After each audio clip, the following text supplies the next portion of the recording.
नमस्कार दोस्तों, स्वागत है आपका हमारे YouTube चैनल वात्सल्य पर। और आज हम आपको सुना रहे हैं सुभद्रा कुमारी चौहान द्वारा रचित कहानी पापी पेट। आज सभा में लाठीचार्ज हुआ। प्रायः 5000 निहत्थे और शांत मनुष्यों पर पुलिस के 50 जवान लोहबंद लाठियां लिए हुए टूट पड़े। लोग अपनी जान बचाकर भागे, पर भागते भागते भी प्रायः 500 आदमियों को सख्त चोटें आईं और 3 तो बेहोश होकर सभा स्थल में ही गिर पड़े। 3-4 प्रमुख व्यक्ति गिरफ्तार करके जेल भेज दिए गए। पुलिस ने झंडे के विशाल खंभे को काटकर गिरा दिया और आग लगा दी। तिरंगा झंडा फाड़कर पैरों तले रौंद डाला। सबके हृदय में सरकार की सत्ता का आतंक छा गया। प्रकट रूप में विजय पुलिस की ही हुई। उनके सामने सभी लोग भागते हुए नजर आए और यदि किसी ने अपनी जगह पर खड़े रहने का साहस दिखलाया तो वह लाठियों की मार से धराशायी कर दिया गया। परंतु इस विजय के होते हुए भी उनके चेहरों पर विजय का उल्लास नहीं था, प्रत्युत ग्लानि ही छाई थी। उनकी चाल में आनंद का हल्कापन न था, वरन ऐसा मालूम होता था कि जैसे पैर मन मन भर के हो रहे हों। हृदय उछल नहीं रहा था, वरन एक प्रकार से दबा सा जा रहा था। पुलिस लाइन में पहुंचकर सिपाही लाठीचार्ज की चर्चा करने लगे। सभी को लाठीचार्ज करने, निहत्थे निरपराध व्यक्तियों पर हाथ चलाने का अफसोस हो रहा था। राम खिलावन ने अपनी कोठरी में जाकर अंदर से दरवाजा लगा लिया, लाठी को चूल्हे में जला दिया। उसकी लाठी के वार से एक सुकुमार बालक की खोपड़ी फट गई थी। उसने मन में कहा, बेचारे निहत्थे और निरपराधों को कुत्तों की तरह लाठी से मारना, राम राम, यह हत्या किसके लिए? पेट के लिए? इस पापी पेट का तो जानवर भी भर लेता है। फिर हम आदमी होकर इतना पाप क्यों करें? इस 20 रुपल्ली के लिए यह कसाईपन? ना, अब तो यह ना हो सकेगा। जिस परमात्मा ने पेट दिया है वह अन्न भी देगा। लानत है ऐसी नौकरी पर। और दूसरे दिन नौकरी से इस्तीफा देकर अपने देश को चला गया। थानेदार बरकतुल्ला लाठीचार्ज के समय चिल्ला चिल्ला कर हुक्म दे रहे थे, मारो सालों को, आए हैं स्वराज लेने, लगे खूब कस कस के। परंतु अपने क्वार्टर्स में पहुंचते पहुंचते उनका जोश ठंडा पड़ गया। वे जवान के खराब अवस्था थे, पर हृदय के उतने खराब न थे। दरवाजे के अंदर पैर रखते ही उनकी बीवी ने कहा, देखो तो यह गफूर कैसा फुट फुट कर रो रहा है। क्या लिखा है आज तुमने? बार बार पूछने पर भी यही कहता है कि अब्बा ने गोपू को जान से मार डाला है। मेरी तो समझ में ही नहीं आता कि क्या हुआ।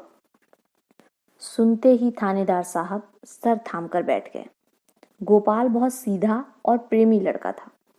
थानेदार का लड़का और गोपाल एक ही कक्षा में पढ़ते थे और दोनों में खूब दोस्ती भी थी। थानेदार और उनकी बीवी दोनों ही गोपाल को अपने लड़के की ही तरह प्यार करते थे। थानेदार को बहुत अफसोस था। बोले, आग लगे ऐसी नौकरी में, गिरानी का जमाना है, वरना मैं तो इस्तीफा देकर चल देता। पर करें तो क्या करें?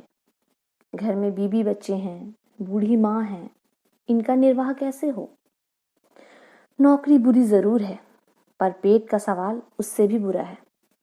आज 60 माहवार मिलते हैं। नौकरी छोड़ने पर कोई 20 रुपल्ली को भी ना पूछेगा। पापी पेट के लिए नौकरी तो करनी ही पड़ेगी। पर हाँ, इस हाय हत्या से बचने का एक उपाय है। 3 महीने की मेरी छुट्टी बाकी है। 3 महीने बहुत होते हैं, तब तक यह तूफान निकल ही जाएगा। यह सोचकर उसने छुट्टी की दरखास्त दूसरे दिन ही दे दी। उधर कोतवाल बख्तावर सिंह का बुरा हाल था। मारे रंज के उनका सिर दुखने लगा था। बख्तावर सिंह राजपूत थे। उन्होंने टॉड का राजस्थान पढ़ा था। राजपूतों की वीरता की फड़काने वाली कहानियां उन्हें याद थी। चित्तौड़ के जौहर, जयमल और फत्ता के आत्म बलिदान और राणा प्रताप की बहादुरी के चित्र उनके दिमाग में रह रहकर चमक उठते थे। सोचते थे कि मैं समस्त राजपूत जाति की वीरता का वारिस हूं। उनका सदियों का इकट्ठा किया हुआ गौरव मुझे प्राप्त है। मेरे पूर्वजों ने कभी निहत्थों पर शस्त्र नहीं चलाए, किंतु मैंने आज ही क्या कर डाला। ऐसा मारने से तो मर जाना अच्छा, पर पापी पेट जो न करावे सो थोड़ा। इसी संकल्प विकल्प में पड़कर उन्होंने रात को भोजन भी नहीं किया। आखिर भोजन करते भी तो कैसे।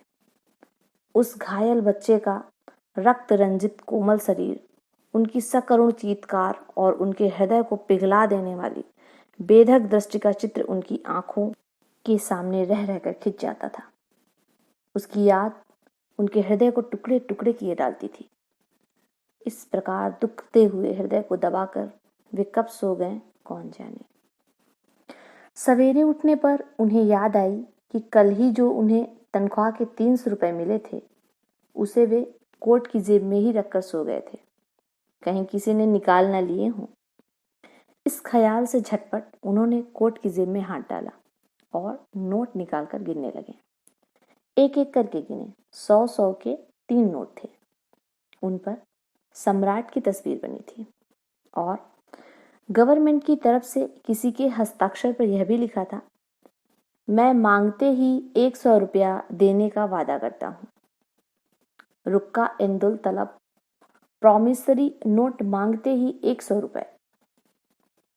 इसी तरह 1, 2, 3, एक महीने में 300, एक वर्ष में 3600, 3600, 30 वर्ष में 1,08,000। हर साल तरक्की मिलेगी। फिर 30 साल के बाद पेंशन और ऊपर से इसी उधेड़बुन में थे वे। इतने में ही टेलीफोन की घंटी बजी। वह चट से टेलीफोन के पास गए। हेलो, उधर से आवाज आई। डीएसपी, और आप कौन हैं? इन्होंने कहा। शहर कोतवाल का अधिकार पूर्ण शब्द उनके कांजों में गूंज गया।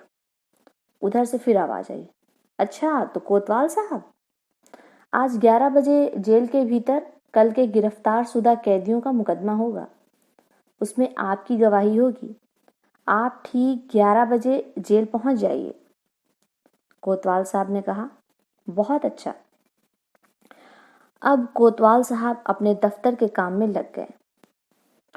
ऑफिस में पहुंचते ही उनका रोज की तरह कुड़कुड़ाना शुरू हो गया। कोतवाली में काम बहुत रहता है। बड़ा शहर है। दिन भर काम करते करते पीसे जाते हैं। एड़ी चोटी का पसीना एक हो जाता है। खाने तक की फुर्सत नहीं मिलती। 24 घंटे गुलामी बजानी पड़ती है। तब कहीं 300 रुपये मिलते हैं। 300 में क्या होता है? आजकल तो 500 रुपए कम से कम कोई इज्जतदार आदमी रह ही नहीं सकता। इसी के लिए झूठ, सच, अन्याय, अत्याचार क्या क्या नहीं करना पड़ता है। पर उपाय भी तो कुछ नहीं है। इस 6 फीट के शरीर को कायम रखने के लिए पेट में तो कुछ झोंकना ही पड़ेगा। क्या ही अच्छा होता यदि भगवान पेट ना बनाता। इन्हीं विचारों में समय हो गया और कोतवाल साहब ठीक 11 बजे गवाही देने के लिए जेल को चल दिए। लाठीचार्ज का हुक्म देने के बाद ही मजिस्ट्रेट राय साहब कुंदन लाल जी को बड़े साहब का एक अर्जेंट रुक्का मिला। साहब ने उन्हें फौरन बंगले पर बुलाया था। इधर लाठीचार्ज हो ही रहा था कि उधर वे मोटर पर सवार हो बड़े साहब के बंगले पहुंचे। काम की बातों के समाप्त हो जाने पर उन्हें लाठीचार्ज कराने के लिए धन्यवाद देते हुए बड़े साहब ने इस बात का भी आश्वासन दिया कि राय बहादुरी के लिए उनकी सिफारिश अवश्य की जाएगी। बड़े साहब का उपकार मानते हुए राय साहब कुंदनलाल अपने बंगले लौटे। उन निहत्थों पर लाठी चलवाने के कारण उनकी आत्मा उन्हीं को कोस रही थी। हृदय कहता था कि यह बुरा किया। लाठीचार्ज बिना करवाए भी तो काम चल सकता था। आखिर सभा हो ही जाती तो अमन में क्या खलल पड़ जाता। वे लोग सभा में किसी से मारपीट करने तो ना आए थे। फिर मैंने ही उन्हें लाठी से पिटवा कर कौन सा भला काम कर डाला। किंतु दिमाग ने उसी समय टोक कर कहा, यहाँ भले बुरे का सवाल ही नहीं है, तुमने तो अपना कर्तव्य पालन किया है। स्वयं भगवान कृष्ण ने कर्तव्य पालन के लिए निकट संबंधियों तक को मारने का उपदेश अर्जुन को दिया था। फिर तुम्हारा क्या कर्तव्य है? अपने अफसर की आज्ञा का पालन करना। आतंक जमाने के लिए लाठीचार्ज कराने का तुम्हें हुक्म था। तुम सरकार का नमक खाते हो, उसकी आज्ञा का उल्लंघन नहीं कर सकते। आज्ञा मिलने पर उचित अनुचित का विचार करने की जरूरत ही नहीं। स्वयं नीति के ज्ञाता पितामह भीष्म ने दुर्योधन का नमक खाने के ही कारण अर्जुन का पक्ष सत्य होते हुए भी दुर्योधन का साथ दिया था। इसी प्रकार तुम्हें भी अपना कर्तव्य करना चाहिए, नतीजा बुरा हो चाहे भला। पर फिर उनके हृदय ने कहा, ना जाने कितने निरपराधियों के सिर फूटे होंगे। दिमाग ने कहा, फूटने दो, जब तक सरकार की नौकरी करते हो तब तक तुम्हें उनकी आज्ञा का पालन करना ही पड़ेगा, और यदि आज्ञा का पालन नहीं कर सकते हो तो ईमानदारी इसी में है कि नौकरी छोड़ दो। माना कि आखिर ये लोग स्वराज्य के लिए ही झगड़ रहे हैं, उनका काम परमार्थ का है, सभी के भले के लिए है, पर किया क्या जाए? नौकरी छोड़ दी जाए तो इस पापी पेट के लिए भी तो कुछ चाहिए। हमारे मन में क्या देश प्रेम नहीं है? पर खाली पेट देश प्रेम नहीं हो सकता। आज नौकरी छोड़ दें तो क्या स्वराज्य वाले मुझे 600 रुपए दे देंगे? हमारे पीछे भी तो गृहस्थी लगी है, बाल बच्चों का पेट भी तो पालना होगा। इसी प्रकार सोचते हुए वे अपने बंगले पहुंचे। घर पहुंचने पर मालूम हुआ कि पत्नी अस्पताल गई है। लाठी कांड में लड़के का सिर फट गया है। उनका कलेजा बड़े वेग से धड़क उठा। उनका एक ही लड़का था। तुरंत ही मोटर बढ़ाई, अस्पताल जा पहुंचे।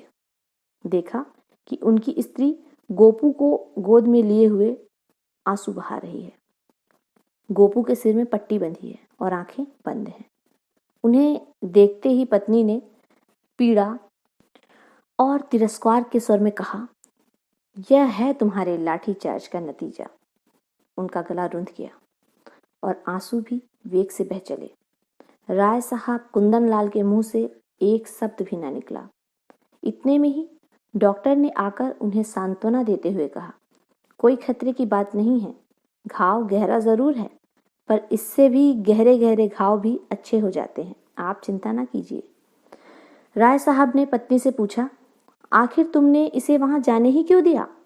पत्नी ने कहा, तो मुझसे पूछ के ही तो वहां गया था ना।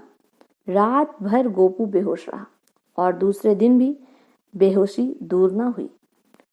दूसरे दिन 11 बजे दिन से जेल में मुकदमा होने वाला था, परंतु न्यायाधीश ठीक समय पर ना पहुंच सके। आज सजा सुनानी थी। मामला था एक 13 साल की बालिका को बेचने के लिए भगा ले जाने का। जुर्म साबित हो चुका था। न्यायाधीश के द्वारा उसे 6 महीने की सख्त कैद सजा दी गई थी। फैसला सुनाकर न्यायाधीश महाशय जेल आए। कोतवाल और राय साहब कुंदनलाल की गवाही हो जाने पर अभियुक्तों में से एक 2 साल की सख्त कैद और 2000 रुपए जुर्माना, दूसरे को 1.5 साल की सख्त कैद और 1500 रुपए जुर्माना, तीसरे को 1 साल की सख्त कैद और 500 रुपए जुर्माना की सजा दे दी गई थी। अभियुक्तों ने मुकदमों में किसी प्रकार का भाग नहीं लिया और ना ही पेशी बढ़वाई, इसलिए मुकदमा करीब 1 घंटे में ही समाप्त हो गया। तीनों अभियुक्त प्रतिष्ठित सज्जन थे और राय साहब की जान पहचान के थे। मुकदमा खत्म हो जाने पर राय साहब ने उनसे माफी मांगते हुए कहा, क्षमा करना भाई, इस पापी पेट के कारण लाचार हैं, वरना क्या हमारे दिल में देश प्रेम नहीं? यह कहकर उन्होंने अपनी आत्मा को संतोष दे डाला और जल्दी जल्दी अस्पताल आए। गोपू की हालत और भी ज्यादा खराब हो गई थी। उसकी नाड़ी छीड़ पड़ती जा रही थी। राय साहब के पहुंचने पर उसने पहली बार आंख खोली। उसके मुंह पर हल्की सी मुस्कुराहट थी। धीमी आवाज से उसने कहा, बंदे माँ माँ की ध्वनि निकल गई। माँ के साथ ही उसका मुंह खुला रह गया और आंखें सदा के लिए बंद हो गईं। उसकी माता चीख मारकर लाश पर गिर पड़ी। राय साहब के शून्य हृदय में बार बार प्रश्न उठ रहा था, यह सब किसके लिए? और मस्तिष्क से प्रतिध्वनि उसका उत्तर दे रही थी, पापी पेट के लिए।